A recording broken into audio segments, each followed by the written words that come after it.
acceptable, official, resmi untuk menjadi kandidat pemimpin di suatu wilayah.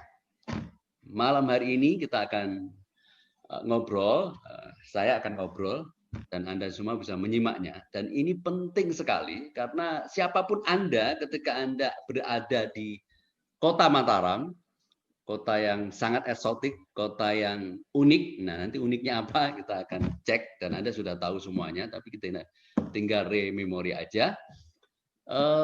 Siapapun Anda yang ada di kota ini, di kota 1000 masjid, di kota warisan leluhur yang begitu dahsyat, Anda tentu berkepentingan. Siapa kira-kira yang akan memimpin kota ini? Dan penentunya adalah Anda. Tentu saja ya yang menentukan Allah SWT. Cuma dalam konteks akli, ya, dalam konteks rasionalitas, Anda yang menentukan. Gitu. Oleh karena itu, tentu saja malam ini adalah something special, sangat khusus.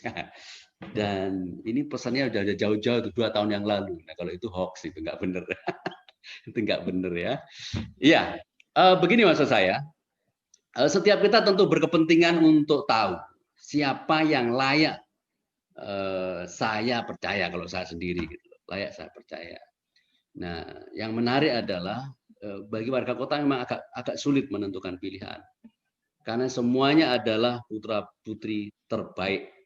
Nah, kalau nggak baik ya nggak mungkin lolos kan gitu lah. Cuma kadang-kadang tidak hanya rasio, kadang rasa juga perlu. Tapi apakah rasio atau rasa? Yang terpenting adalah Anda mendapatkan informasi yang sesungguhnya. Nah, supaya nggak katanya-katanya, saya hadirkan khusus orangnya langsung. Nah, langsung Anda bisa tonton di HP-nya masing-masing. Dan kapanpun Anda bisa tonton, gitu, sambil ngapain, gitu kan? Oke, gitu kan. Yang jelas semua harus berjalan dengan bagus dan dengan kepala yang dingin. Gitu. Jangan tangannya yang dingin, kan biasanya nggak bagus. Tangannya dingin. Lu kenapa? Ya, habis ngambil sesuatu dari kulkas. Ya, teman-teman dan Anda semuanya, apalagi khususnya bagi pelaku usaha. Nah, ini penting ini. Siapa kira-kira gelangan nahoda daripada perahu kecil yang bermuara di Ampenan? Lu Ampenan. Ya namanya perahu kan ke perairan ya. Kita punya pantai di Ampenan gitu. Ya, siapa gerangan? Yang jelas mulai malam ini saya memang memberi kesempatan kepada semua kandidat itu tanpa kecuali saya kirimkan surat cinta. Hanya saja siapa di antara mereka yang merespon, yaitu rezekinya mereka gitu loh. Dan malam hari ini penantang tangguhnya sudah ada gitu loh. Jadi saya baru bersurat kira-kira nggak sampai 1 jam kemudian langsung yes gitu. Nah, keren banget. Kayaknya emang spiritnya itu muda gitu loh. So younger gitu kan. Nah, apakah dia memang masih muda atau semangatnya yang muda atau memang ya, dia sangat perhatian pada yang muda. Yang mana aja yang jelas kita harus ngobrol langsung dengan beliau. Saya tidak ingin sok tahu, makanya kita ngobrol aja deh sama dia ini. Oke. Ternyata sudah ada nguping, ternyata tadi saya ngomong tadi itu. Untung saya belum ngomong yang jelek-jelek. Oke deh. Kalau gitu langsung saja saya ingin menyapa dengan beliau gitu. Dan ini emangnya orangnya super disiplin. Saya bilang acara mulai jam 8. Jadi jam 8 kurang 8 sudah on stage. Waduh, memang top markotop gitu. Oke deh. Kalau dari namanya memang gimana ya? Kayaknya emang nggak perlu lagi diterangkan gitu loh. Setiap kita tentu ingin mengalami nama ini gitu loh. Emang siapa sih gitu? Oke deh kalau gitu langsung saja ya. Ini dia Eng Ing Eng. Halo. Assalamualaikum. Selamat malam. Waalaikumsalam. Oke. Selamat malam. Ternyata emang masih muda. Wah, ini keren banget. Amin, amin, amin. Kayaknya kapan tukeran baju nih? Ini baju kebesaran nih. Kebesaran. Kalau saya kesempitan ini. Saya memang kesempitan karena saya sendiri orang besar kan, namanya juga presiden gitu loh. Baik. Siapa lagi Presiden. orang Siap. muji kalau nggak kita sendiri? Muji bagian daripada kesyukuran. Siap. Bahwa ada pihak lain yang sirik kemudian katakan sombong, ya apa boleh buat kan gitu kan. Oke deh. kita kenalan dulu deh. Boleh dikasih tahu siapa namanya? Oke. Iya, siapakah Ya, namanya gerangan Misteri Guest ini? saya Makmur Said. Oh, saya pernah lihat itu Ya, di baliho-baliho, di pamflet, di ya, jalan-jalan utama itu. Ternyata Plinggih ya, panjenengan toh nggih? ya, siap Pak Presiden. Oke. Iya, Pak Makmur. Waduh, saya memang seneng banget ini. Kayaknya bentar lagi makmur beneran ini jadinya gitu ya. Amin, Iya. amin, semoga. Saya ingin menggunakan obrolan kita ini dengan jargon yang Anda sebar ke publik di baliho-baliho itu. Anda katakan adalah Anda ingin terpanggil untuk terlibat dalam perbaikan kota, memimpinnya di ranah eksekutif dengan jargon semangat muda. Gitu. Nah, maka saya ingin mengeksplor itu. Saya sudah punya idiom dan itu saya sudah sebar ke publik di e-poster. Gitu. Baik, tapi tenang Mi, ini saya bukan KPU, jadi nyantai ya. Siap, siap. Saya KPUF gitu loh, gitu. Komisi Penyiaran Umum maksudnya. F-nya itu apa? Nothing fulus. Gitu. Karena kalau ada fulusnya kita jadi nggak ngomong. Gitu. Siap. Oke. Jadi kita muda. Yang pertama saya ingin bilang gini loh. Banyak orang itu pengen ya umumnya itu berebut menjadi pemimpin. Padahal menurut orang kalau dipikir-pikir itu kok orang kurang kerjaan gitu. Artinya kan dia jadi banyak tugas kan. Sehingga bisa-bisa private-nya itu jadi hilang gitu loh. Bisa tipis gitu loh.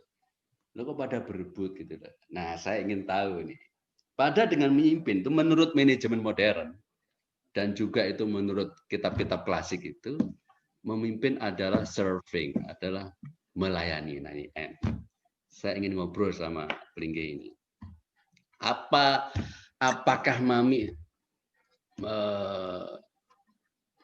apa yang ada di pikiran Mami ketika terpanggil untuk membereskan laju yang sudah diperbuat sebelumnya untuk menjadi lebih bagus lagi di Mataram ini dalam konteks pelayanan atau melayani.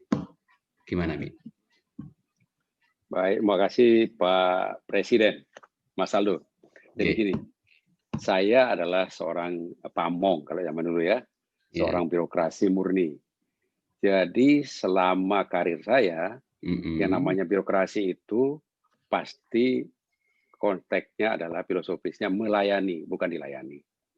Nah, dalam karir saya sudah mencapai karir puncak, yaitu karir seorang sekda Kota Mataram, yang lumayan lama itu, 11 tahun.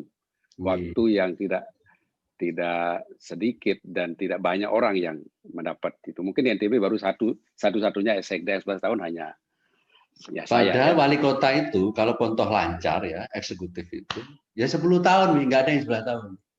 Ya, Jadi Mami lebih banyak kan? karena aturannya belum kemarin kan. Kalau sekarang kan 5 tahun pasti ada pansel lagi, 5 tahun pansel lagi.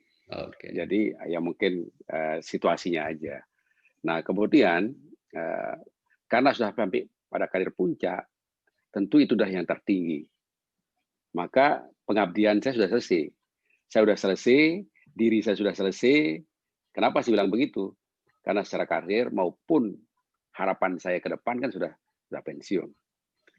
Oleh karena itu, saya melihat ada momentum yang sangat bagus untuk kita bisa mengabdi kembali. Maka harus kita move on, banting setir. Dari karir seorang birokrasi yang melayani, harus menuju ke arah karir politik yang juga bisa mengabdi dan melayani. Nah itu dasarnya. Kita bisa tidak berkarir politik, tetapi yang ingin kita lakukan adalah yang ingin kita layani bukan hanya 1-2 orang atau satu kelompok, tapi satu Kota Mataram. Saya teringat oleh seorang politisi yang mengatakan begini. Orang tuanya berpesan begini, "Nak," katanya, "kalau kamu ingin berbuat, kalau kamu punya uang 1 juta, mungkin yang kamu bisa bantu hanya 1-2 orang. Tapi kalau kamu punya uang untuk kamu ikut berpolitik dengan niatmu sama tadi, itu kita bersedekah ya, membantu orang. Sekarang kita punya uang 1 miliar. Kalau membantu orang mungkin hanya 1.000 orang selesai. Tapi kalau kita punya uang 1 miliar, kemudian kita pakai untuk bersedekah politik, anggaplah gitu ya, tanda kutip, dan kita berhasil, maka yang kita bisa bantu adalah orang sekota Mataram yang jumlah penduduknya 427 orang. Jadi kira-kira itu harapan saya sebetulnya. Kenapa saya ingin berbuat untuk mengikuti konteks pilkada sekarang ini. Ingin mengabdi dan melayani atau menjadi hadam dari masyarakat Kota Mataram. Oke. Begitu Tuan Presiden. Tadi Anda menyebut uang. Apakah Anda membeli suara? Tentu tidak. Suara kan belum. Suara kan masih nanti tanggal 9 Desember kan. Sebagai seorang yang bergelut di Kepamongan ya, bukan seorang politisi, barangkali untuk membeli suara pertama tidak punya. Kalaupun saya punya, tidak mungkin saya beli suara itu. Ya. Kalau saya punya uang untuk beli suara, ya saya tidak perlu ikut politik lah. Bisa saya buat sendiri kegiatan yang bisa membantu banyak orang. Melayani, tadi Anda katakan ke publik atau warga kota. Tapi Anda sendiri harus punya tim dalam pelayanan itu. Apakah hanya fokus kepada rakyat atau warga, tapi nggak mau tahu dengan tim kerja, maksudnya anak buah Anda di kantor? Bagaimana Anda bisa mengharmoniskan dua ketegangan itu? Yuk, melayani itu kan ada dua, ada yang bersifat internal dan bersifat eksternal. Yes. Tim kita itu adalah tim internal yang mempersiapkan segala sesuatunya untuk melayani yang eksternal. Karena sesungguhnya yang dilayani adalah eksternal. Nah, apa yang disiapkan oleh internal? Kayak SOP, kemudian pedoman bagaimana pelayanan. Sehingga ketika kita melakukan pelayanan kepada masyarakat, ya itu sudah ada pakemnya. Sehingga tidak seperti tadi, apakah temannya, apakah timnya, tidak. Yang konteksnya adalah kita melayani seluruh masyarakat Kota Mataram. Jadi harus punya SOP yang jelas, harus punya aturan yang jelas. Sehingga kalau di bidang bisnis misalnya kan, siapa yang boleh berbisnis di Kota Mataram? Semua orang selama mengikuti aturan yang ada. Aturan yang ada. Apakah itu berarti kemudian jadi birokratis, ribet gitu, bertele-tele atau gimana gitu? Justru yang saya harapkan, kenapa saya ingin maju ini, karena saya sangat memahami apa yang menjadi pekerjaan birokrasi selama ini. Dengan kewenangan yang kita miliki kalau kita menjadi seorang pemimpin, maka kita akan mengatur ritmenya. Kita mau cepat, mau lambat, ya, maka tergantung pemimpinnya. Nah, saya berpikir bahwa pelayanan ke depan, seorang wali kota itu ada semacam reformasi birokrasi. Bagaimana kita mereformasi, mengatur birokrasi yang mungkin bertele-tele, yang banyak aturannya, tetapi dengan reformasi yang kita lakukan, baik sumber dayanya, aturannya, maka pelayanan kepada publik, pelayanan kepada masyarakat yang tadinya mungkin berhari-hari, bisa kita lakukan dengan beberapa jam saja.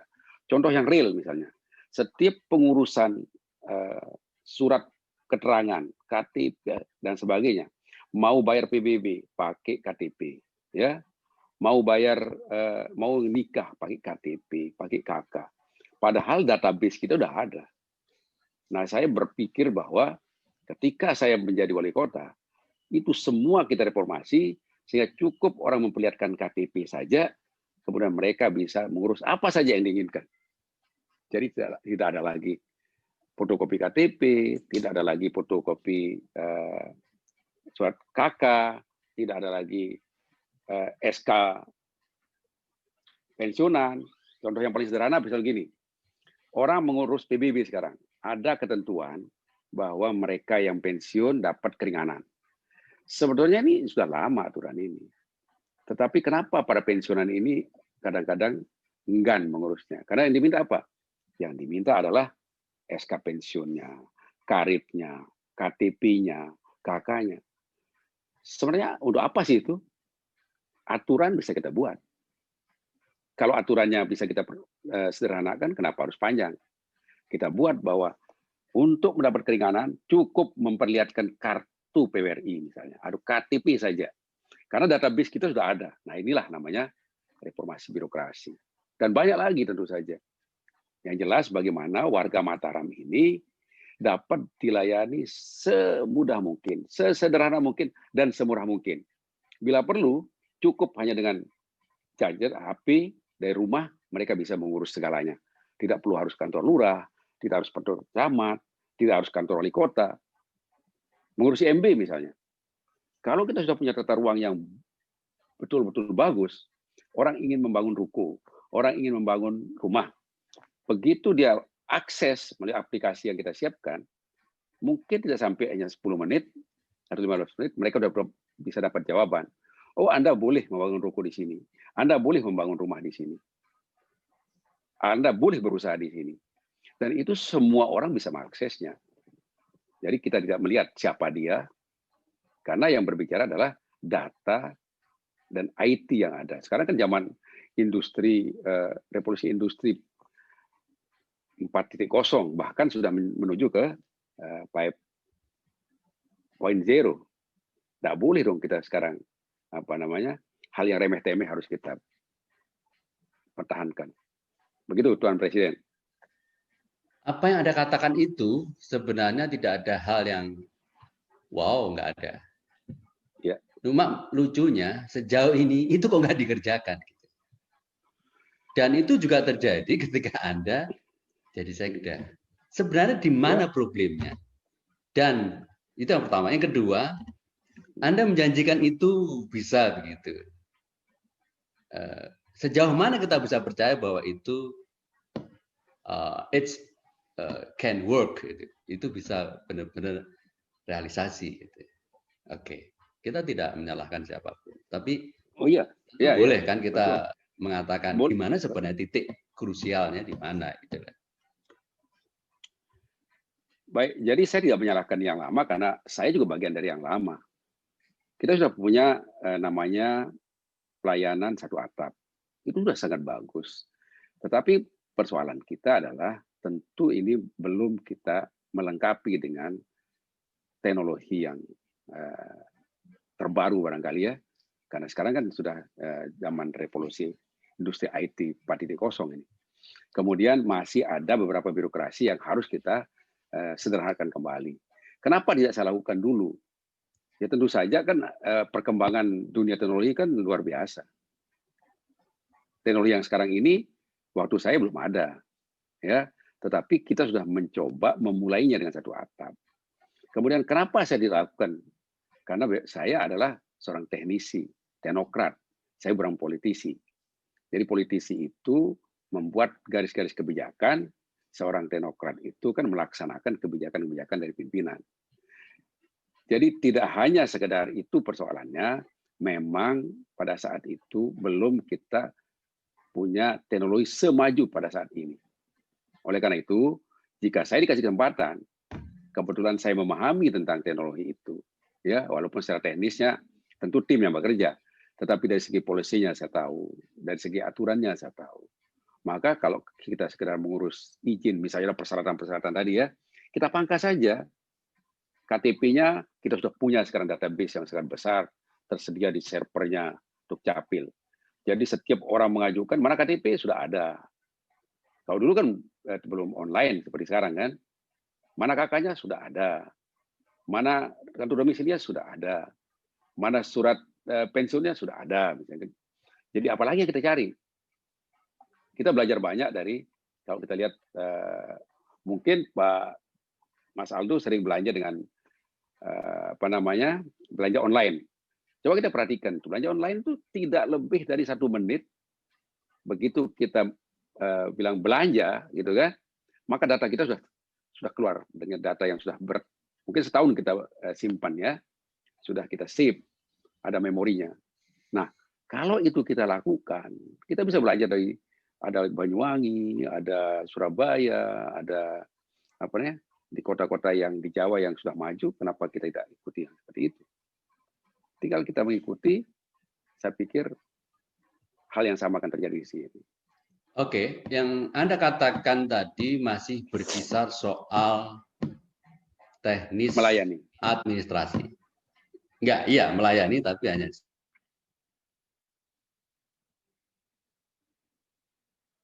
Oke.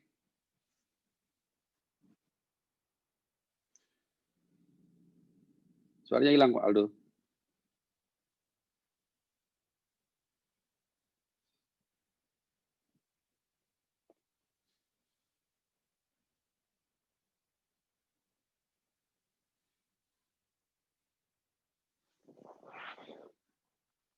Suaranya kok tidak ada?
Teruskan ya. Oke. sorry ada sedikit gangguan teknis. Itu Oke. namanya teknis. Yang dibicarakan tadi Ya. juga soal teknis, administratif gitu loh. Tentu saja itu perlu kita dengar dan penting. Tetapi itu begitu selesai 2 menit selesai, nggak ada lagi. Nah substansinya adalah bagaimana mencapai keadaan yang disandang oleh nama beliau ini, yaitu kehidupan yang makmur. Nah, bagaimana cara Anda untuk memastikan distribusi potensi, peluang-peluang, intinya bagaimana setiap entitas, setiap dari warga ini bisa mengakses untuk menggapai kehidupan lebih baik. Apa yang akan Anda lakukan dalam pelayanan ini? Sebetulnya kan pelayanan kalau pemerintahan itu sangat sederhana. Kalau semua perangkat ada, SOP-nya ada, objeknya ada, ya. Jadi apa yang sulit dengan pemerintah? Sekarang kalau misalnya pelayanan sampah, ya, ini kan konteks pemerintah. Kalau kita bicara pelayanan sampah, ini kan persoalan sampah ini sebetulnya banyaknya sampah yang tidak terangkut. Jadi kesenjangan antara produksi sampah rumah tangga dengan alat angkut. Jadi jumlah sampah kita sekitar 1.200 meter kubik, yang bisa diangkut itu hanya 800 meter kubik, sampai 1.000 meter kubik. Maka yang tersisa adalah sekitar 200 sampai 400 meter kubik. Nah, bagaimana kita menyelesaikan pelayanan ini? Karena persoalannya adalah pengangkutan, maka selesaikanlah dengan kita mengadakan alat angkut itu. Alat angkut dari mana? Mulai dari sampah, produksi sampah di rumah tangga menuju TPS yang menggunakan bisa pakai tosa, bisa pakai gerobak atau kereta dan sebagainya. Nah, kita penuhi semuanya ini. Sekarang memang sudah ada, setiap lingkungan ada tosa 1. Tapi mungkin yang masih luput adalah ada satu lingkungan yang kakaknya itu 1.000 orang. Tapi ada satu lingkungan yang kakaknya hanya 100 orang, tapi 150 orang. Nah, produksi sampahnya tentu berbeda. Ada yang sampahnya 10 kali lipat dari satu lingkungan dengan lingkungan lain.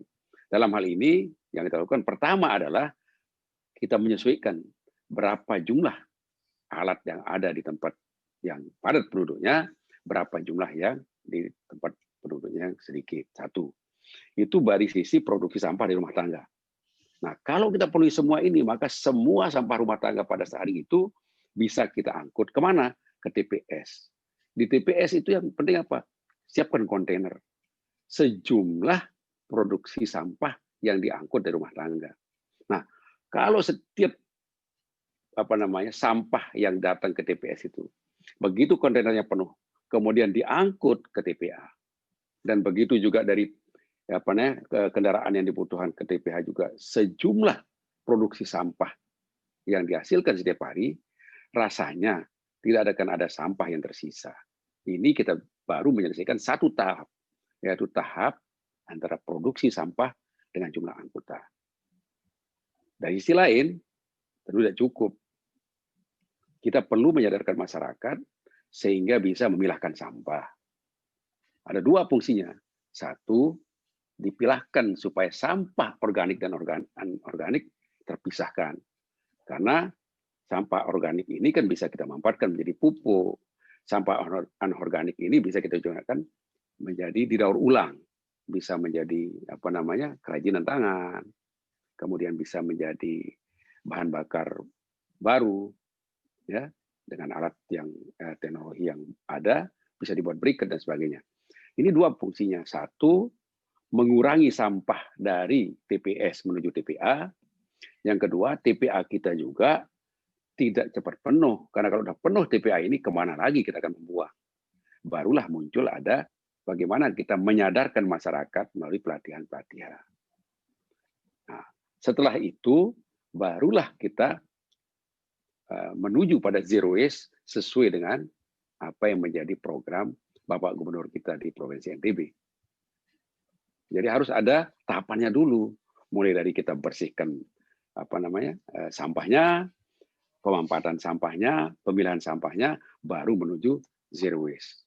Mungkin ini sekedar harapan kita nanti, sehingga bisa bersinergi dengan program provinsi. Jadi itu satu pelayanan. Caranya adalah menyelesaikan apa yang jadi persoalan. Jadi begitu Tuan Presiden. Bicara sampah nanti lebih jauh kita explore lagi. Tapi konteks pelayanan tadi ya, konteks pelayanan. Ya, konteks pelayanan. Tapi bagaimana Anda bisa melayani, memastikan bahwa warga kota kehidupannya lebih baik secara sosial ekonomi, dia meningkat, pendidikannya juga, akses dan kualitas pendidikannya jadi lebih bagus. Artinya seluruh stakeholder itu dalam rengkuh kekuasaan atau kewenangan Anda itu bisa running well. Gitu. Nah, bagaimana? Yang namanya kota itu pertama pasti segala pelayanannya lebih baik, lapangan kerjanya lebih banyak, ya, skillnya lebih bagus. Maka yang dilakukan adalah bagaimana kita menjamin warga kota kita ini mereka mendapat pekerjaan yang layak. Dengan pekerjaan yang layak, maka warga kita juga akan mendapatkan penghasilan. Jangan heran kemudian kalau ada warga-warga kita dari luar kota yang bersebelahan, ya, datang ke sini untuk mencari pekerjaan, karena memang lapangan kerja yang ada di kota itu tentu lebih banyak daripada yang ada di pedesaan. Nah, kalau lapangan pekerjaan lebih banyak di kota, harusnya warga kita juga lebih diutamakan untuk bisa bekerja. Dampak COVID yang sekarang ini telah membawa begitu besar pengaruhnya terhadap hilangnya mata pencaharian, hilangnya pekerjaan, bertambahnya kemiskinan. Oleh karena itu, siapapun yang akan menjadi wali kotanya, yang utama adalah menciptakan pekerjaan.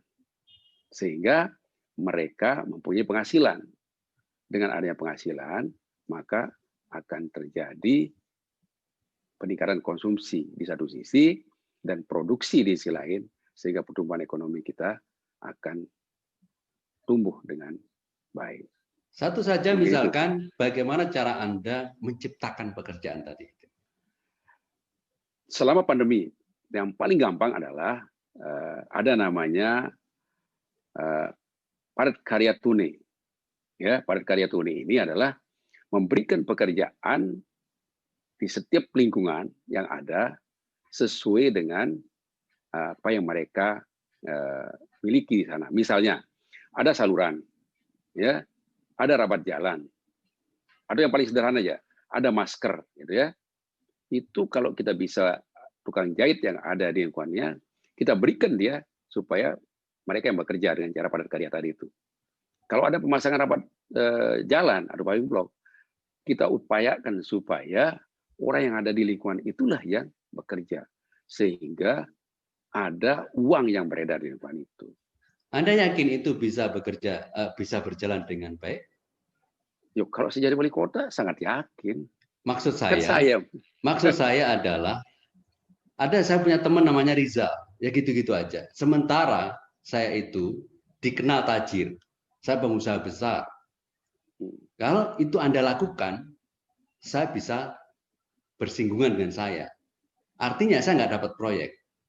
Nah, saya bisa telepon Anda dan misalkan itu gimana? Misalkan. Ya. Jadi seorang pemimpin kan harus melihat tidak hanya orang kecil tadi itu. Yang kecil ini perlu kita angkat supaya mereka punya penghasilan, ya, supaya mereka bisa hidup, punya pekerjaan. Yang besar ini juga kita dorong supaya mereka juga bisa memberikan pekerjaan kepada mereka yang tidak punya kerjaan. Kalau yang besar kita berikan pekerjaan, mereka adalah sumber pembayaran pajak. Maka kita akan mendapat PAD. Yang kecil, itu kan kita berikan pekerjaan selama yang besar belum punya pekerjaan yang bisa diberikan. Tapi nanti ketika ekonomi kita sudah baik, maka yang namanya padat karya ini mungkin kita alihkan menjadi semua pekerjaan dari pihak ketiga. Padat karya ini kan sebetulnya hanya untuk memberikan pekerjaan sementara, ya, stimulus sementara yang sifatnya emergensi. Oke, kalau kita bicaranya konteksnya tidak emergency, tidak temporarily begini, dalam konteks normal, apa yang Anda lakukan? Yang pertama adalah seorang kepala daerah itu bagaimana menciptakan iklim usaha. Oke. Ya, ada sebuah kata bijak mengenai begini. Daerah yang baik bukan karena PAD-nya besar untuk membangun, tetapi daerah yang baik bila pembangunannya banyak, tetapi PAD-nya kecil. Ya, sekali saya ulangi, PAD yang besar, tetapi pembangunan juga besar, jauh lebih baik PAD yang kecil, tetapi pembangunannya besar. Artinya bahwa keterlibatan masyarakat di dalam pembangunan itu lebih besar daripada pemerintah, satu. Yang kedua, setiap penambahan PAD sama dengan bertambahnya pengorbanan masyarakat. Jadi sebetulnya jangan terlalu bangga dengan PAD besar. PAD besar itu semakin besar PAD kita, semakin besar pengorbanan masyarakat. Ya, semakin besar PAD kita, semakin besar pengabdian masyarakat. Pengorbanan keterlibatan, masyarakat. Pengorbanannya. Oh, pengorbanan. Ya, pengorbanannya. Kan kalau kemarin kita tidak ada pajak anjing misalnya kan, saya terapkan sekarang ada pajak anjing. Berarti orang yang sudah tadinya enak-enak punya anjing tidak dipajak, sekarang dipajak, gitu kan? Berarti kan bertambah pengorbanan dari masyarakat. Oke, begitu mendengar itu, saya dan komunitas yang punya anjing mulai mikir untuk milih Anda. Bagaimana? itu kan tadi saya ingin memberikan sebuah ilustrasi. Ilustrasi. Kan? Ya, ilustrasi tentang sebuah pendapatan. Karena seringkali saya pernah ditanya oleh teman dari seberang sana ya, Pak Makmur, katanya, bagaimana Anda bisa membangun ruko, katanya, yang begitu banyak. Jadi pikiran mereka adalah ruko ini dibangun sama pemerintah, gitu kan? Padahal ruko ini kan dibangun oleh swasta. Kenapa mereka berani membangun? Karena dia lihat pertama iklim investasinya sangat memungkinkan untuk bisa berkembang, kondusif. Kedua, keamanan kita bagus, gitu kan? Ketiga, lapangan kerja pekerja kita juga terjamin. Nah, di daerah seberang sana orang tidak berani membangun seperti Mataram. Kenapa? Tentu yang tadi tiga kita sebut tadi, iklim usahanya belum sekondusif Mataram, gitu kan? Mungkin juga Kepastian hukum. perekonomian, kepastian dan sebagainya. Mungkin itu. Oke. Anda lebih tertarik mana? Tentu ini bukan pilihan Simalakama, enggak, nyantai. Menciptakan pekerjaan sejauh mungkin mendorong penciptaan pekerjaan atau membuat peluang-peluang semua masyarakat partisipasi terbesar mandiri. Artinya punya jiwa entrepreneurship. Pilih mana? Pilih mana? Jelas peluang dong ya, menciptakan peluang itu jauh lebih besar daripada menciptakan. Kalau menciptakan ya, pemerintah tapi faktanya berkutatnya ke tadi itu. Berkutatnya kan menciptakan lapangan kerja dan itu mendorong dengan teori trickle down effect. Jadi yang besar diberikan proyek terus jadi kecil gitu. Dan saya sebagai orang kecil itu merasa cuma dikasih 2 bungkus saja ini. Nah, misalkan gitu gimana? Enggak, artinya semua perlu dibuat cerdas kan gitu. Ya. Sekarang kita lihat ada motor GP di Lombok Tengah, ya. Itu kan apa yang bisa kita tangkap dari peluang usaha yang ada. Oke, coba dijelaskan di poin itu. Apa efeknya bagi Kota Mataram? Karena event itu di Lombok Tengah. Ingat, ketika perpindahan bandara ke Lombok Tengah, itu kan sempat ribut kan? Ya, biasa namanya perubahan. Yang kehilangan itu hanya 700 juta dari parkir saja ya. Tapi begitu dia pindah, saya sudah perkirakan waktu itu akan terjadi apa? Kebutuhan akan hotel, kemudian rumah kos, ya, kebutuhan rumah kos, apartemen akan terjadi kebutuhan yang luar biasa. Kenapa? Melonjak. Kenapa? Karena hampir semua kantor-kantor induk yang beroperasi di sini dengan adanya bandara internasional, mereka bukanya di Mataram, bukan bukanya di Lombok Tengah, ya, bukan bukanya di Kute. Yang kebagian sebetulnya adalah sebagian besar ada di Kota Mataram. Boleh kita kehilangan 700 juta, tapi yang datang adalah bermiliar-miliar. Bayangkan dari waktu itu 40 miliar ya, PAD Kota Mataram 40 miliar. Sekarang sudah mencapai 350 miliar. Bahkan perencanaannya Kota Mataram saat ini sekitar 400 miliar lebih sebelum pandemi ya. Jadi itu dampak yang. Nah, kembali kepada Muncul TV kan, yang jelas gini, tamu akan banyak, ya, kebutuhan hotel akan banyak, kebutuhan sopir akan banyak, kuliner akan banyak, ya, kemudian guide akan banyak, objek wisata akan banyak dikunjungi. Nah, kalau kita mampu memberikan peluang ini kepada warga kita latih dia sekarang, bagaimana dia melayani tamu yang akan dari mancanegara yang akan datang, bagaimana memberikan dia pelatihan, yang tidak punya modal kita siapkan, ya. Kemudian ada kuliner-kuliner, pusat kuliner yang sekarang mungkin kita perbaiki sehingga ada tempat-tempat yang bisa dikunjungi oleh mereka. Dan lihat Mutiara. Mutiara itu bukan di Mataram yang punya ya, dia tidak punya laut Mataram itu. Tetapi kenapa yang terkenal itu adalah Mutiara dari Mataram? Padahal kita hanya proses pengolahan saja sehingga mencapai nilai tambah. Tapi nilai tambahnya jauh lebih besar daripada daerah sumbernya. Nah, ini salah satu contoh yang kita berikan peluang usaha itu, yang ketika MotoGP datang nanti, maka tidak hanya Mutiara, tapi hampir toko-toko souvenir ini kita harapkan akan banyak yang bermunculan di tempat ini. Oke, baik teman-teman, itu tadi sesi pertama kita baru mengeksplor tentang melayani. Jadi kita ingin beliau itu jadi itu tidak minta dilayani, tapi ingat ya dia melayani gitu. Oke, karena kalau dia minta dilayani itu di rumah, itu bukan urusan dengan kita itu. Oke. Berikutnya adalah muda, berarti M sudah, kita ke U. Saya ingin mengeksplor sedikit tentang U ini adalah unik. Ya.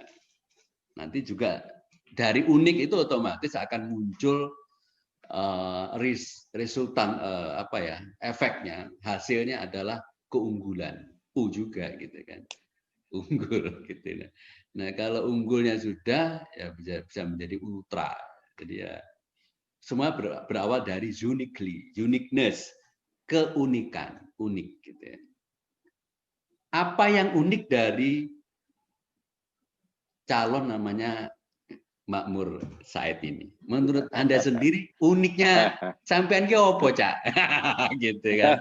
Nah, itu dulu, personal dulu deh, uniknya opo gitu. Kalau di compare dengan yang lain memang uniknya sudah ya mengenal lah namanya, luar dalamnya kantor itu sudah ya, bisa dibilang kantornya dia lah gitu kan. Terus yang kedua ya uniknya sekda terlama di dunia selain di New York mungkin dia gitu kan. Gitu.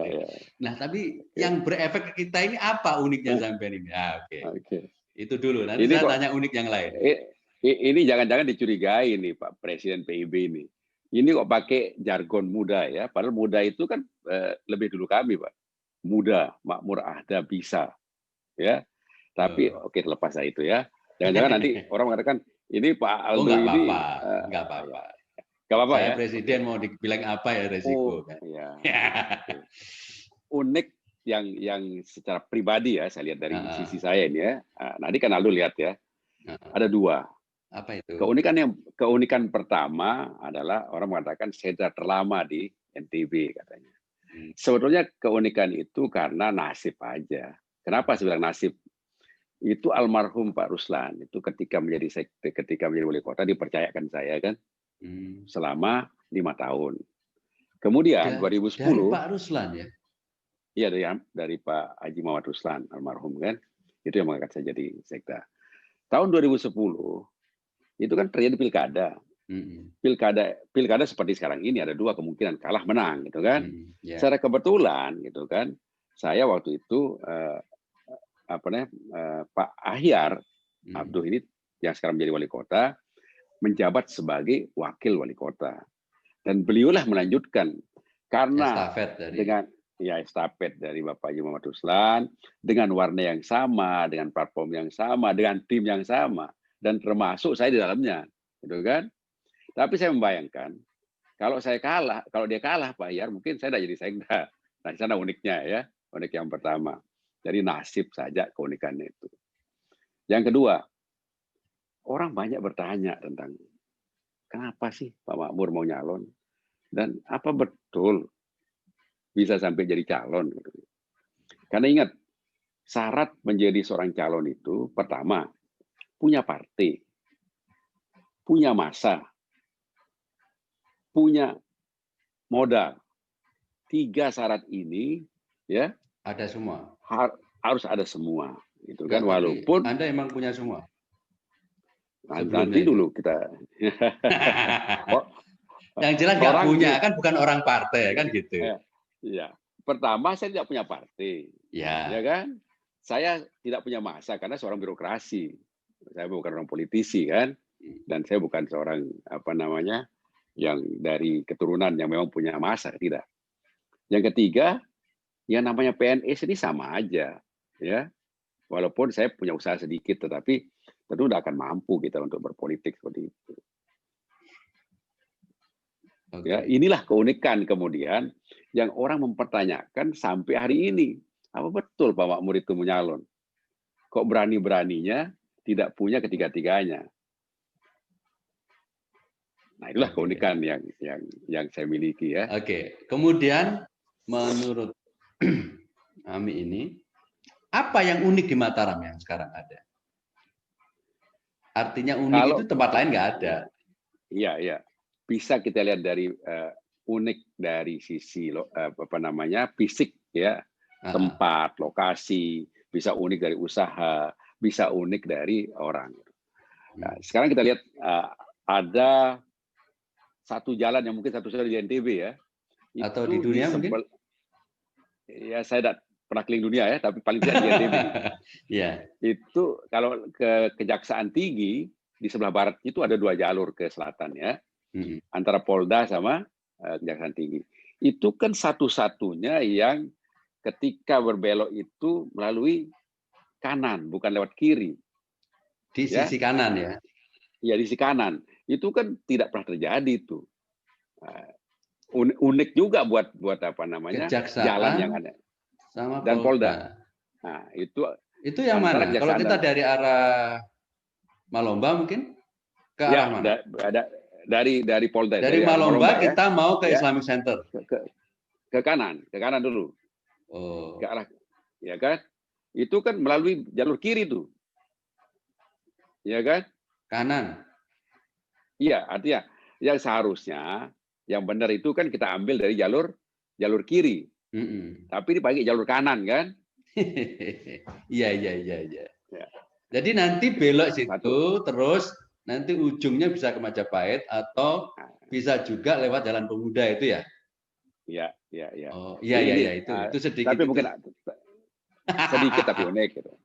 Iya. Tapi ini kayaknya ada kurang kerjaan juga gitu aja tahu dah. Iya. Sekedar terus? Sekedar ya oke. Kalau pergi ke Luang Balo itu ada pohon beringin ya. Itu pohon beringin itu dipercayai orang untuk tempat mencari jodoh bila orang yang belum punya jodoh. Jadi setiap orang yang ingin ada akarnya yang menjulur ke bawah itu kan, dan dari atas itu diikat pakai karet gitu di Luang Balo. Jadi ada kuburan makam Luang Balo ya, yang di depan Taman Luang Balo. Itu ada makam. Nah, di sana ada pohon beringin yang kalau nanti Mas Aldo ke sana dilihat tuh diikat gitu pakai karet karet untuk rambut dulu ya, kayak ikat rambut itu. Nah, mereka ikat itu dengan satu keyakinan bahwa kalau mereka ikat itu akan cepat dapat jodoh. Dapat jodoh. Kemudian ada makam Panham itu ya. Itu kan jenderalnya Belanda dulu yang itu tetap menjadi cerita, tetapi kita jarang dilihat orang. Nah, maksud saya gini, hal-hal yang unik tadi itu perlu kita lestarikan, ya, sehingga orang mengenal Luang Balo tidak hanya di makamnya, tetapi tempat mencari jodoh, gitu kan? Itu dari sisi itu. Kemudian apalagi yang unik, yang itu justru menjadi modalitas yang bagus untuk mencapai Mataram yang makmur.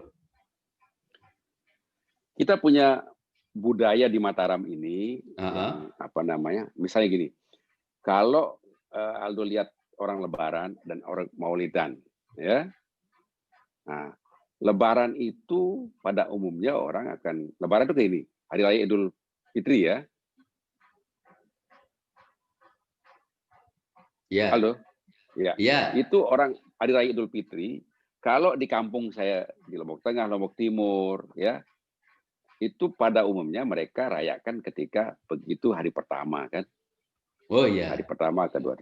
Tapi di Mataram ini pada hari itu mereka hanya biasa-biasa aja, tidak terlalu merayakan yang unik-unik ya. Tetapi begitu masuk Lebaran Tupat, ini sudah menjadi tradisi yang luar biasa. Mungkin secara Islami itu yang benar gitu kan. Jadi berikut mereka Lebaran pertama, kemudian membatalkan aja puasanya. Ya, membatalkan. Kedua, ketiga dan seterusnya mereka puasa lagi, puasa sunat. Kemudian Lebaran Ketupat itulah mereka merayakan yang besar-besaran gitu. Dan ini merata ya hampir di seluruh kampung yang ada di Kota Mataram ini. Nah, tetapi kita melihat ini kan bisa menjadi objek destinasi wisata. Kalau kita kelola dengan baik. Pak Wali sekarang sudah tiap tahun kan merayakan di Luang Balo dan di Pura Segara. Nah, ini perlu kita angkat dengan diberikan dokumentasi yang bagus, dibuatkan tempat yang bagus sehingga kalau orang mencari kapan event-event itu terjadi bisa mempunyai informasi-informasi yang jelas. Kemudian Maulid ya, itu kalau Maulid ini itu luar biasa yang tidak terjadi di kampung lain, di daerah lain gitu. Makanya kalau bulan Maulid itu biasanya terjadi di setiap kampung itu arak-arakan, ya. Hmm. Lebih besar lagi dengan pada waktu mereka Idul Fitri. Nah, ini kan sebetulnya warisan dari budaya kita, dari nenek moyang kita yang perlu kita lestarikan. Nah, ini saya anggap unik karena tidak didapatkan di daerah lain, kan? Oke, Pak Makmur, apa yang Anda cerita tentang keunikan tadi adalah sesuatu yang given, sesuatu yang sudah ada. Nah, sebagai pemimpin, apa keunikan yang ingin Anda hadirkan ke depan di Mataram? Ya, Artinya orang kan tidak Mataram harus itu, berupa tempat atau berupa apa yang dibangun, tidak harus itu, bebas. Maka apa? Mataram ini kan terkenal dengan keamanannya, sopan santunnya, sehingga kerukunan terjadi di antar kampung, walaupun memang ada letupan-letupan sedikit. Tetapi termasuk kota yang sangat kondusif, karena mereka tertib dengan adat istiadat yang ada di. Keunikan kita di sini kan ada beberapa budaya, agama, suku dan ras. Ada Bali, Hindu, ada Konghucu, ada Nasrani, ada Muslim yang terbesar. Nah, mereka hidup rukun di tempat ini dan semua adat istiadat mereka bisa dikembangkan di sini. Mereka bisa tampilkan di sini. Tidak pernah terjadi keributan antara satu etnis dengan etnis lain. Nah, keragaman ini adalah sebuah keunikan menurut saya yang tidak dimiliki juga dari orang lain. Oke. Tadi sudah sempat disinggung tentang keamanan dan sebagainya. Kita ingin ke situ, yaitu D.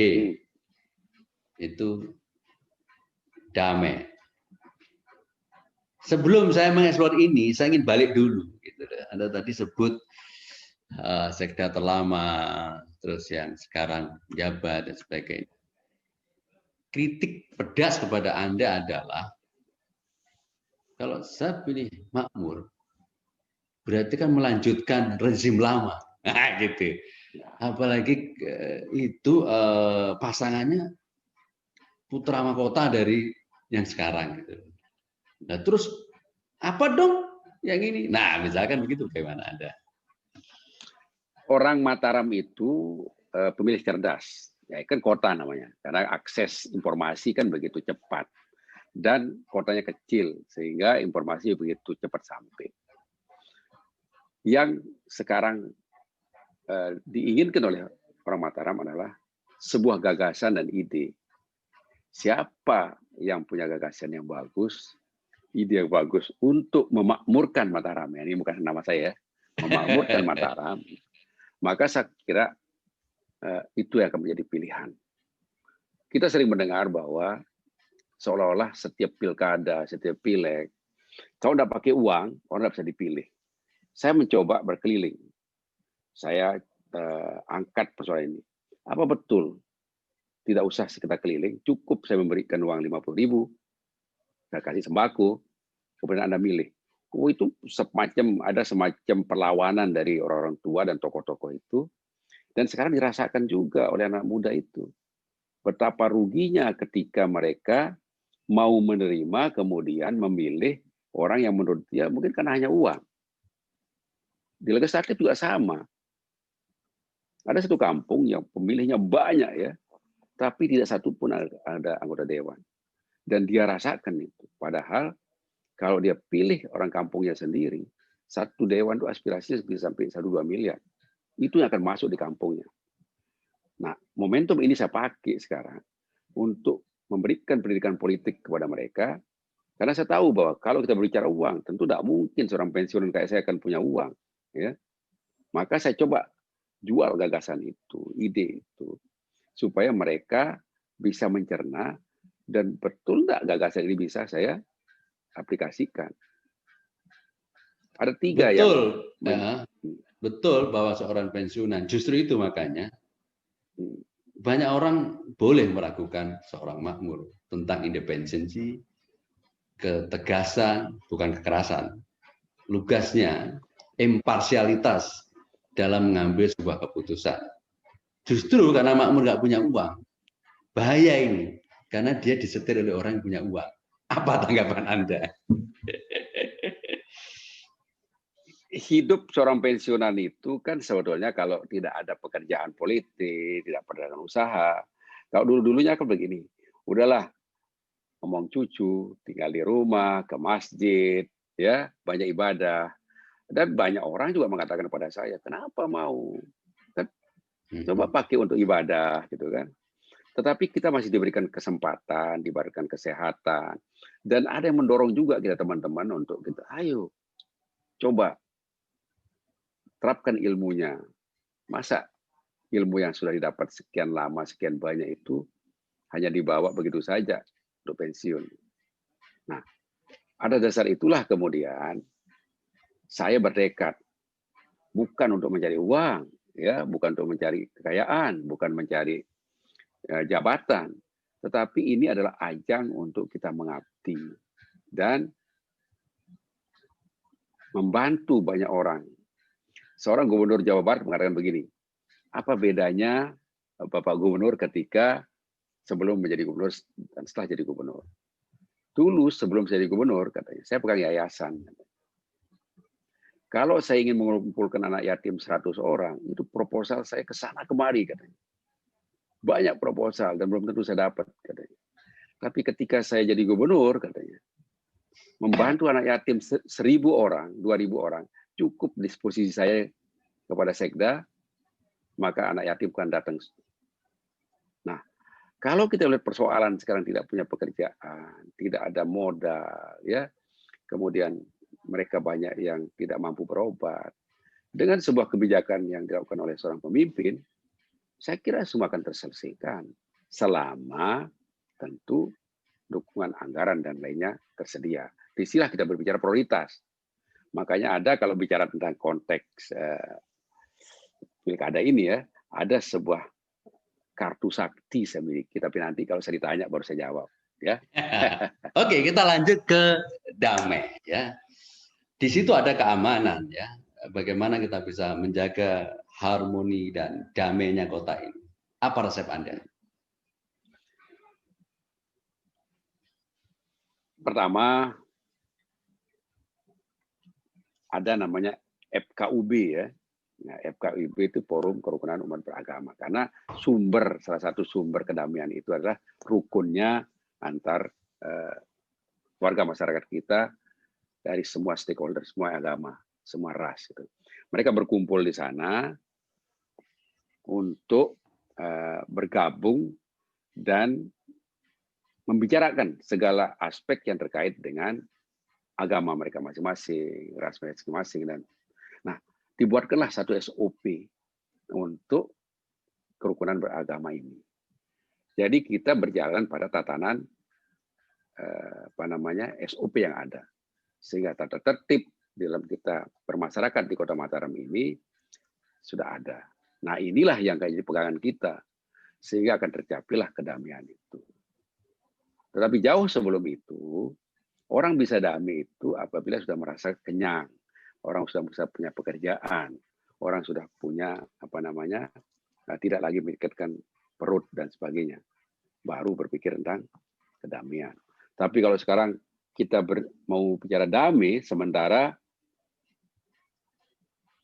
mereka tidak cukup makan, tidak punya pekerjaan, saya pikir sulit akan tercapai. Oke. Tadi dibilang FKUB dan sebagainya. Itu lembaga yang sudah dari zaman bala sudah ada. Ya, apa masalahnya? Kan gitu. Nah, baiklah. Oke, kita skip. Bagaimana Anda bisa berdamai dengan dua hal di internal Anda? Yang pertama, Anda bisa maju sampai punya kunci mendaftar di komisi pemilihan itu lewat partai. Konon kabarnya, dan itu sudah menjadi rahasia umum. Artinya itu dirahasiakan. Jadi nggak diomongkan. Tapi karena yang tahu sudah banyak, jadi rahasia umum. Kan itu kan. Partai itu ya mesti ada bergening. Nanti kalau jadi begini kan gitu loh. Kalau jadi. Artinya Anda tentu ya mau nggak mau direcokin itu. Itu yang pertama. Yang kedua, Anda pasti punya tim sukses. Tim yang memikirkan dirinya sukses, bahwa Anda nggak sukses soal lain. Bukan ya, bukan itu. Maksudnya Anda pasti nanti begitu jadi, tim harus minta begini, posisi, proyek, apa, dan sebagainya. Anda bagaimana menjaga perdamaian itu? Dan kapan waktunya Anda melayani saya sebagai warga kota? Oke. Pertama saya bersyukur, Ya. saya menggunakan partai, 4 partai. Partai Gerindra, PKB, PKPI, dan Berkarya. Saya tidak ada komitmen pasca itu. Paling standar saja mereka minta, oke, saya akan memilih Anda, mendukung Anda sebagai calon, tapi punya komitmen untuk membesarkan partai. Itu standar hampir semua partai lah ya. Yeah. Nah, kalau ada komitmen lain, saya tidak berdiri sendiri. Banyak teman-teman yang empati dengan saya, yang bersimpati dengan saya, gabung bersama-sama untuk kita menyelesaikan, melobi kita partai ini sehingga kita dapat partai satu. Yang kedua, itu kan internal ya, eksternal kadang ada tim sukses. Alhamdulillah saya 2 tahun ya, 2 tahun itu merintis mulai dari independen menggunakan KTP sampai dengan partai. Saya tidak menggunakan tim, yang saya lakukan adalah relawan. Karena bedanya tim dengan relawan tentu saja jauh ya. Kalau tim ini kita sudah penunjuk dengan resmi, kadang-kadang kita juga harus menyiapkan operasionalnya. Logistik. Tapi kalau relawan, ya logistik, posko, kantor dan sebagainya. Tapi relawan adalah mereka yang betul-betul secara ikhlas ingin bergabung dengan kita. Di zaman sekarang ini sulit dipercaya, tapi mungkin ya mungkin. Karena teman-teman saya ini adalah orang senior, gitu kan? Saya kan ketua pensiunan, gitu kan? Jadi mereka sebetulnya yang menjadi relawan saya yang sangat luar biasa, ya kan? Yang tidak mungkin saya akan bayar dengan 50.000, 100.000, barangkali gengsi lah kalau itu, ya. Nah ini salah satu kunci yang membuat saya bisa diantarkan sampai sekarang ini. Bayangkan 30.000 KTP itu saya tidak membelinya, serius. Kalau ada yang merasa dibeli, ya boleh komplain sama saya. Tetapi apakah saya dipercaya? Saya tidak perlu dipercaya. Tetapi kalau mereka mau buktikan silahkan saja, gitu kan? Sama dengan sekarang, seberapa uang yang Pak Mabrur habiskan sehingga sampai bisa menjadi calon? Mungkin kalau saya sebutkan uangnya tidak akan ada yang percaya. Nah daripada saya tidak dipercaya, lebih baik saya tidak menyebutkan, gitu kan? Gitu. Pinter dia. Oh, iya. Karena begini, orang kan dia bisa melihat. Pinter bersilat lidah di depan presiden ya. Oke, lanjut. Ya, kan begini, yang namanya ASN ini ya, semua rekeningnya, apalagi pejabat ya, eselon 2 itu ya, wajib hukumnya melaporkan semua rekeningnya ke KPK. Ya. Jadi saya semua rekening saya, dari yang isinya 1 juta sampai 100 juta, 200 juta, ya. Karena saya belum pernah punya rekening 1 miliar loh ya. Belum pernah 1 miliar, 5 miliar pernah. Kan boleh aja kan? Ya, alhamdulillah ya, saya tidak pernah gitu. Nah, apa ini sekaligus penjelasan kepada teman-teman. Tetapi saya selalu mengatakan, saya tidak punya uang, tapi berapapun diminta uangnya, insya Allah saya punya. Nah, ini kan bukan sombong ini. Bukan sombong. Tapi yang jelas jangan khawatir, saya nggak akan minta itu. Saya akan rampok. Karena begini, Aldo. Iya, bagaimana? Karena begini, itu kan sebetulnya kalau kita ingin melihat itu gampang sekali. Di rekening bank kita sekarang ini, kalau PNS itu kan tidak ada yang tertutup itu. Kalau dia punya 5 miliar, 10 miliar, pasti pertanyaannya adalah dari mana. Kecuali jual aset ya, jual aset. Kalau jual aset itu jelas, ya mau 100 miliar juga tidak masalah. Tetapi kalau kita dalam rekening itu pasti bertanya orang, dari mana uangnya ini. Ini pengakuan jujur dari seorang sekda 11 tahun loh ya. Iya, iya. Baik, untuk sementara saya coba. Oke. Oke. Heeh. Oke, baterainya. Ya, bentar. Rizky. Oke. Teman-teman, ada sedikit gangguan teknis. Ya, nggak apa-apa lah, namanya juga perangkat, ya kan. Sambil nanti tersambung lagi, kita expose nanti hal-hal yang lainnya. Sebenarnya teman-teman juga bisa ikutan untuk memberikan masukan apa yang pengen ditanya, apa yang pengen didalami terhadap seorang Makmur Said.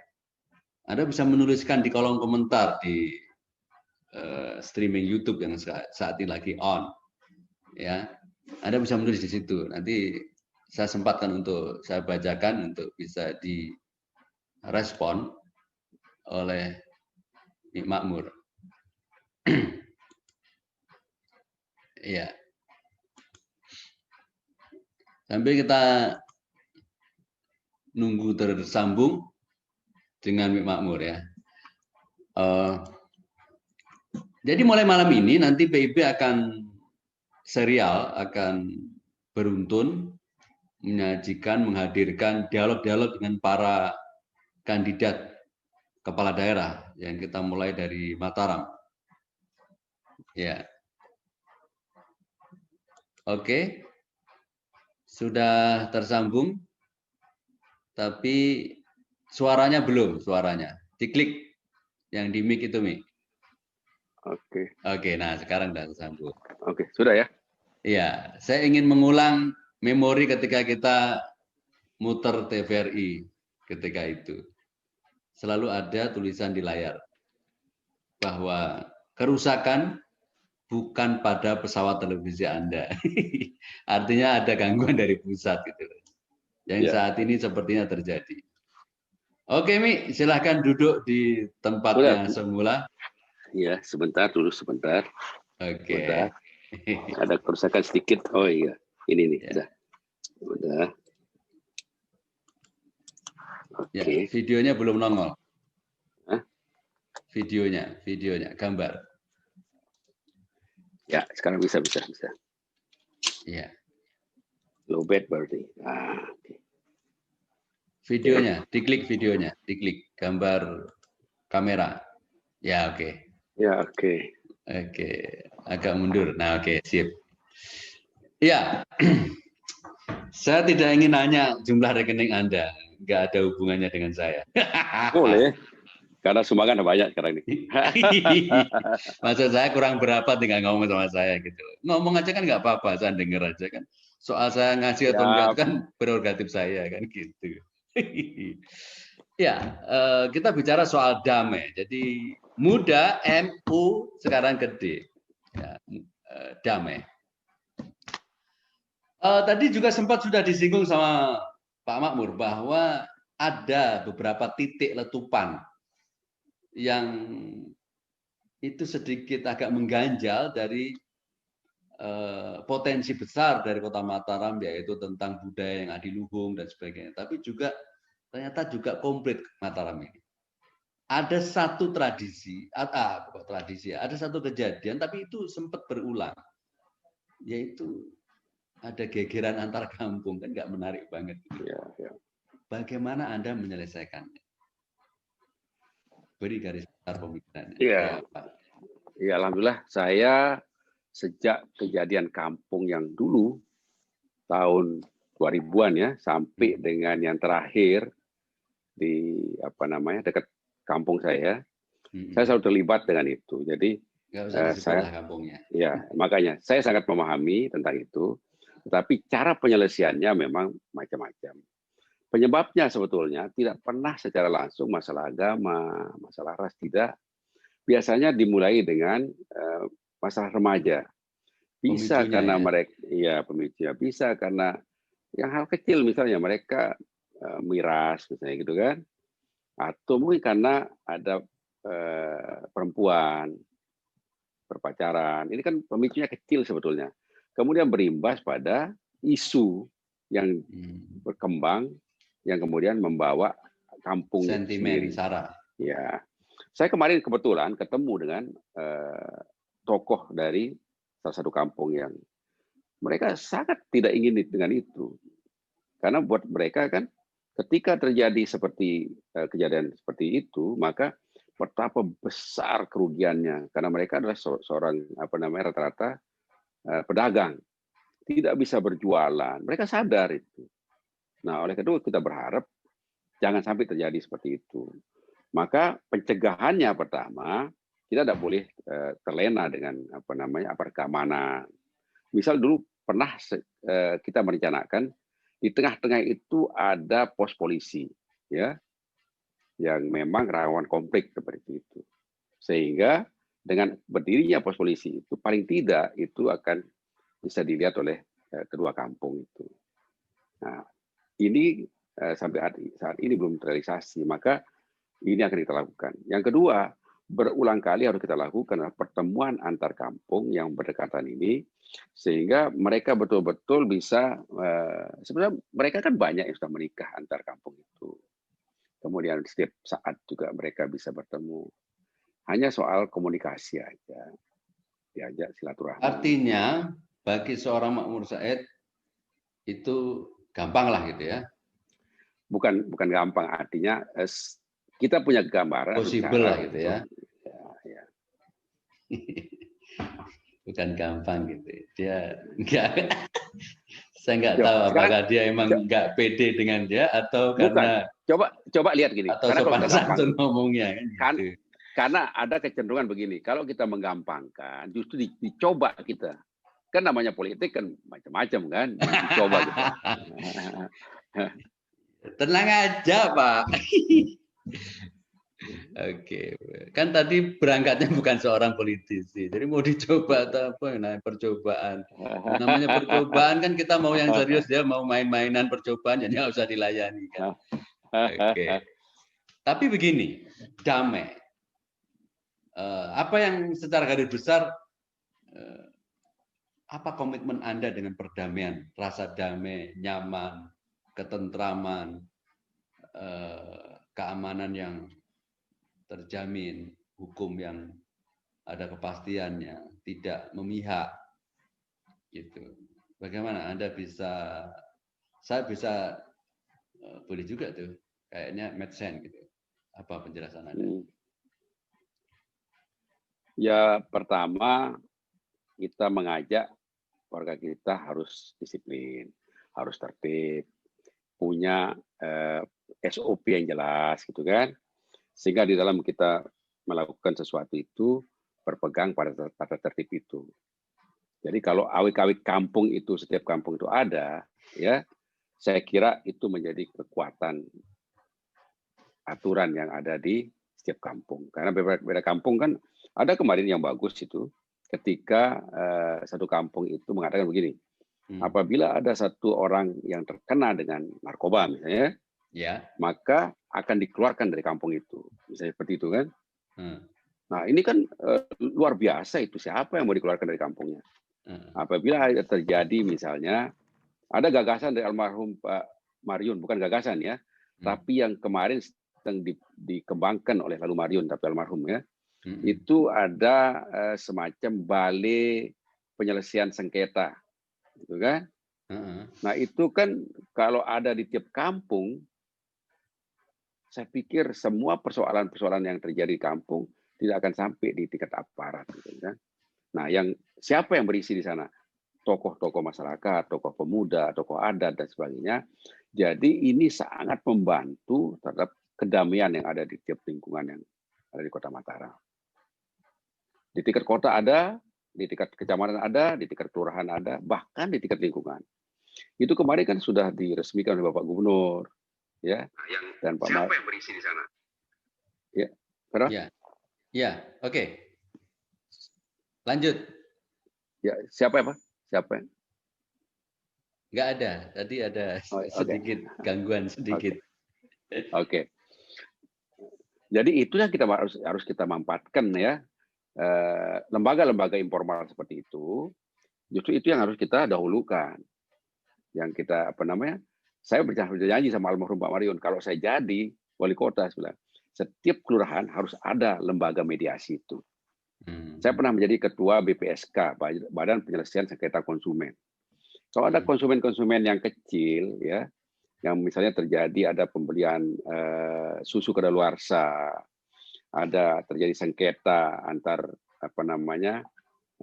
penjual pembeli yang kecil, maka bisa masuk ke BPSK ini tanpa biaya. Dan itu alhamdulillah sampai hari ini ada, khusus Kota Mataram sudah punya dan jalan, ya. Oke.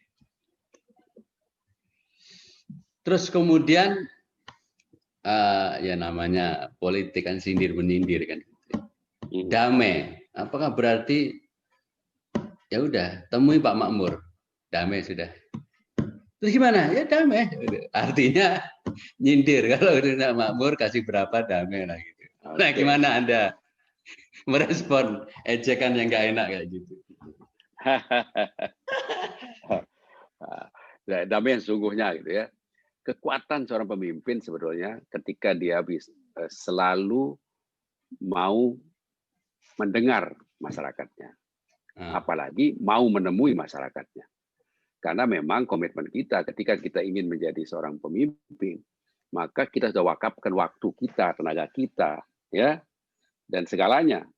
Mungkin lebih dari keluarga kita juga kita kurangi porsinya untuk kita urus, gitu kan. Tapi itulah komitmen. Maka pengalaman saya, walaupun saya tidak menjadi seorang wali kota ya, tapi setiap orang yang datang, siapapun dia, kita bisa terima, sekalipun kita tahu bahwa persoalan yang dia akan bawa itu bukan persoalan kita. Tetapi orang datang mencari kita, pasti ada kebutuhannya.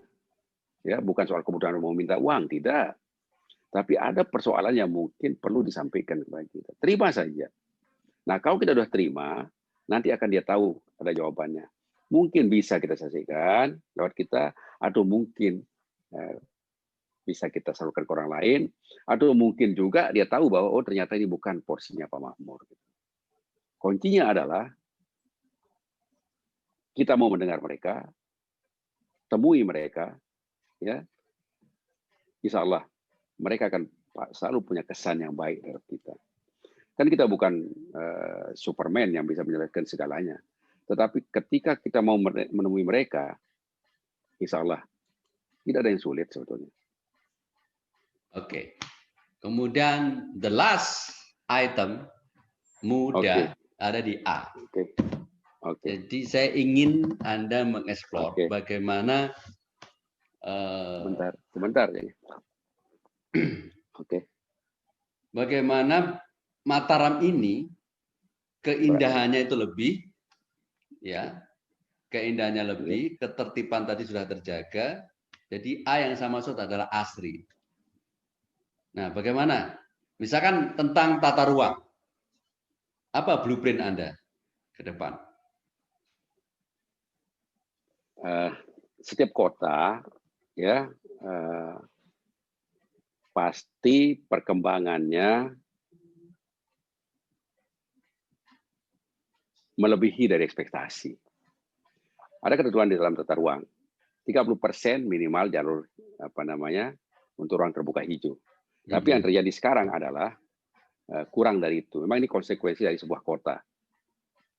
Maka bagaimana kita mengganti substitusi terhadap ruang terbuka hijau agar bisa mempunyai fungsi yang sama sebagai fungsi penghijauan, fungsi penyerapan udara dan sebagainya.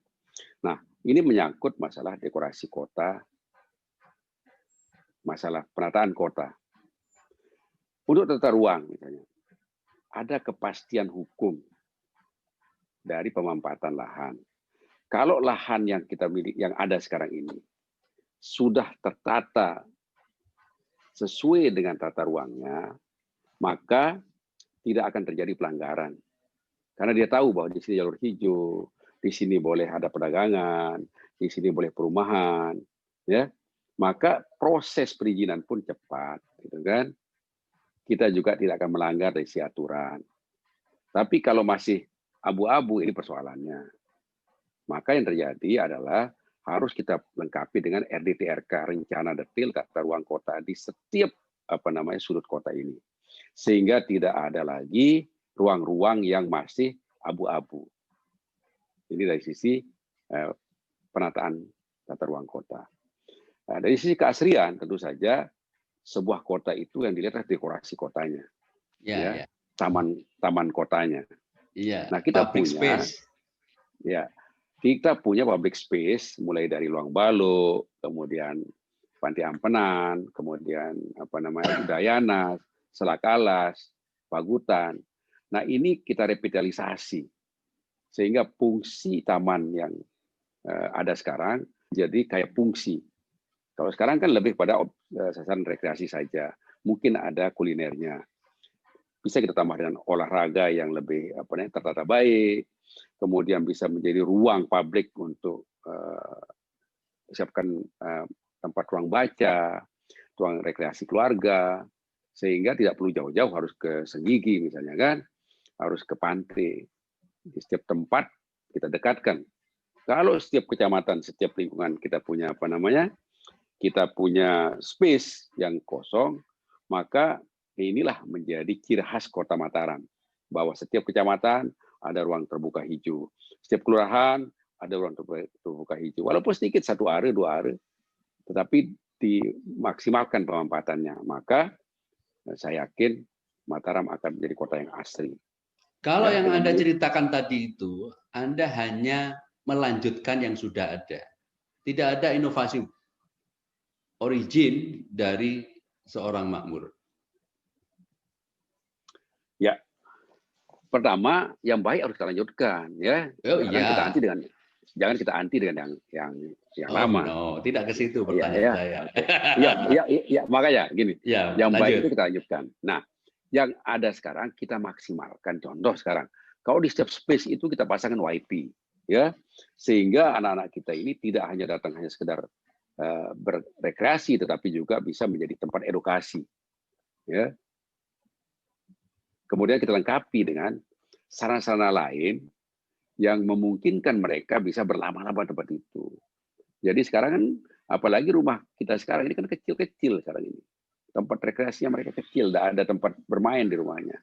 Nah, kita berharap bahwa inilah pengganti rumah kompleksnya yang mungkin tidak ada halamannya, sehingga mereka bisa mengeksplor dirinya, ya, bisa mengembangkan hobinya, dan juga bisa sebagai sumber barangkali tempat mereka berusaha. Oke. Sebenarnya banyak sekali yang perlu kita eksplor tentu saja, tapi memang saya punya space juga terbatas, dan saya lihat Anda sudah punya jadwal yang banyak juga. Ya. Oke. Saya ingin pada closing statement ini adalah, karena panggung ini adalah panggung inspirasi bisnis. Apa yang ini Anda katakan kepada publik tentang komitmen, jaminan, atau etos yang ingin Anda tawarkan ke kita bahwa pertumbuhan atau partisipasi dan peluang setiap warga kota untuk berusaha, untuk menekuni bisnis apapun, itu bisa happy, itu bisa running well, dan semuanya mencapai titik yang bagus. Dan itu tentu saja berbalik kepada kota yang akan gemah ripah loh jinawi. Waktu Anda tidak banyak. Silakan.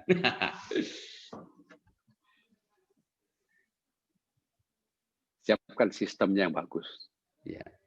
Jadi semua orang, kalau sudah ada sistem, tidak ada yang perlu dianamaskan, tidak ada yang dianaktirikan, semua punya peluang yang sama, karena kita bukan berhubungan dengan orang, bukan berhubungan dengan seorang wali kota, tetapi dia berhubungan dengan sistem. Karena sistem ini sudah tertata rapi. Misalnya contoh, ya, mau berusaha membuka tempat usaha, misalnya ruko misalnya, itu kalau sudah ada penataannya, tata ruangnya jelas, tidak perlu harus cari wali kota, tidak perlu harus cari kepala dinas, tapi cukup dengan menekan gadget, ya, aplikasinya sudah terjawab bahwa oh Anda bisa berusaha di sini. Oke, kalau itu diterapkan persis, belum tentu kabar baik. Karena kemampuan UMKM, usaha mikro, menengah, dan kecil, dan itu gurem semuanya. Kalau harus berhadapan dengan yang gurita, ya remuk mie, gitu lah. Artinya mesti ada perbedaan itu. Bagaimana? Justru UMKM ini bisa mengakses dari mana saja. Oh, saya boleh berusaha enggak di sini? Kalau mereka sekarang gini, kita buatkan misalnya untuk UMKM ada ruang khususnya. Nah, yang di sana tempat dan jumlahnya UMKM ini kan. Nah, ketika mereka mau masuk di tempat itu, mereka bisa akses lewat sistem itu tadi itu. Ada enggak masih space-nya? Ya. Kalau ada, kan tinggal sistem yang bermain. Enggak perlu minta bantuan, enggak perlu minta tolong, tapi sudah ada space yang jelas, yang masih bisa diakses, yang bisa dipakai, yang bisa disewa, yang bisa dibeli, ya, sehingga tidak harus berhadapan dengan seorang wali kota. Berikutnya pertanyaan-pertanyaan berikut, beberapa aja ini bisa dijawab dengan cepat. Tugas negara, representasinya adalah kepada eksekutif, termasuk dalam hal ini adalah wali kota, itu menjamin kehidupan dari setiap warga. Itu tugas dari negara. Jadi tidak boleh ada orang keleleran miskin, tidak boleh.